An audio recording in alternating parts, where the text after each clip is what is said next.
Alors, nous sommes présentement à Paper Week Canada 2015 en compagnie de Pierre Lapointe, président directeur général d'FP Innovation. Bonjour, M. Lapointe. Bonjour. Oui, alors c'est ça, l'expert Stan Nielsen proposait l'année dernière de faire une table rase sur l'industrie pour amener des nouvelles idées. C'est quoi votre position sur ce sujet-là? On ne pense pas que la table rase, c'est la solution.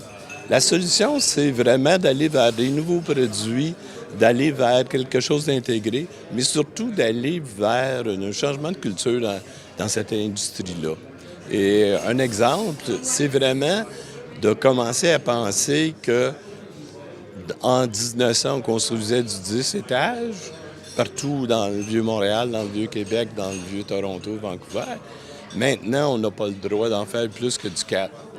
Est-ce qu'on est capable, avec des nouveaux systèmes, d'aller construire du 10 étages, du 20 étages, du 40 étages, mais en bois?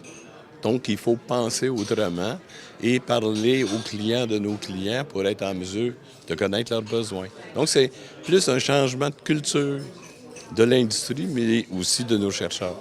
Ouais, bien, justement, pour penser en dehors du cadre, pour trouver des nouveaux débouchés pour les produits chimiques en lien avec le papier et tout ça, comment est-ce qu'on fait pour rencontrer des gens qu'on ne connaît pas et qui ne connaissent pas l'industrie? On a commencé à travailler sur un concept de speed dating. Excusez l'expression, mais elle est très belle. Et donc, on participe maintenant à des congrès, des colloques. On fait des partenariats. On en a fait un récemment avec l'industrie de la construction, avec l'industrie chimique. Et on rencontre ces gens-là, puis on leur demande c'est quoi les plus gros problèmes de ces industries. Et à titre d'exemple, sur l'industrie de la construction, c'est l'acoustique.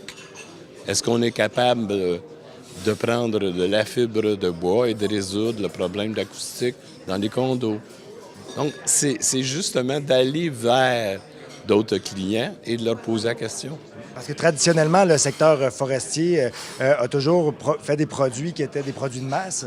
Là, il faut diriger plus vers le consommateur, savoir ce que le consommateur recherche dans ce cas-là. C'est exactement ça, savoir ce que le consommateur recherche. Donner un exemple. Quand tu vas acheter un 2x4 chez Rona ou partout, la majorité du temps, tu vas avoir un 2x4 croche. L'aluminium, le métal, eux, font des 2x4 droits. Si tu es un client, qu'est-ce que tu veux? Quelque chose de droit. Donc, il faudrait régler le problème de qualité de nos produits, mais trouver aussi d'autres débouchés.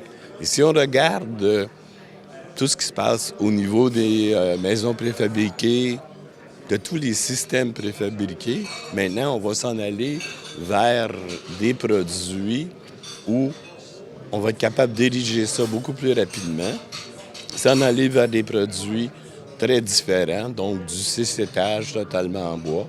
Et la densification dans les villes fait en sorte que c'est un nouveau marché.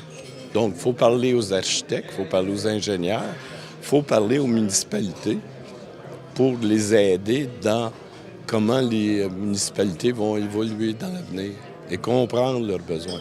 Puis, au niveau des pâtes et papiers, vous mentionniez comme exemple les filaments de cellulose. C'est quoi le potentiel des produits comme celui-là? Le potentiel des filaments cellulosiques, c'est dans les produits traditionnels, le renforcement et l'augmentation de la douceur.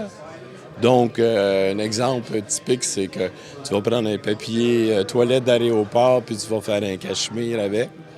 Et aussi, au niveau des produits non traditionnels, ça va être tout l'impact que tu vas pouvoir avoir sur renforcer les polymères, avoir des polymères beaucoup plus verts qu'ils ne le sont présentement. Donc, ce sont vraiment deux avenues là, qui sont très prometteuses. Puis, au niveau, pour conclure, pour changer les mentalités, il faut se donner une vision.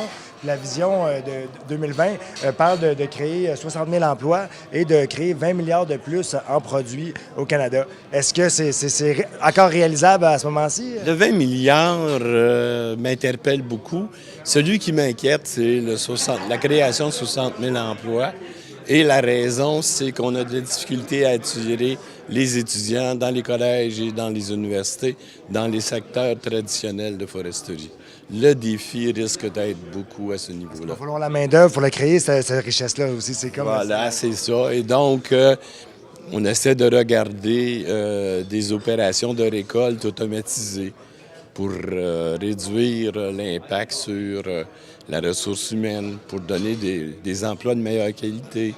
Donc, il y a toute une stratégie qui est sous-jacente à ça. Mais le défi des 60 000 emplois, il est énorme. Monsieur Lapointe, merci beaucoup. Merci.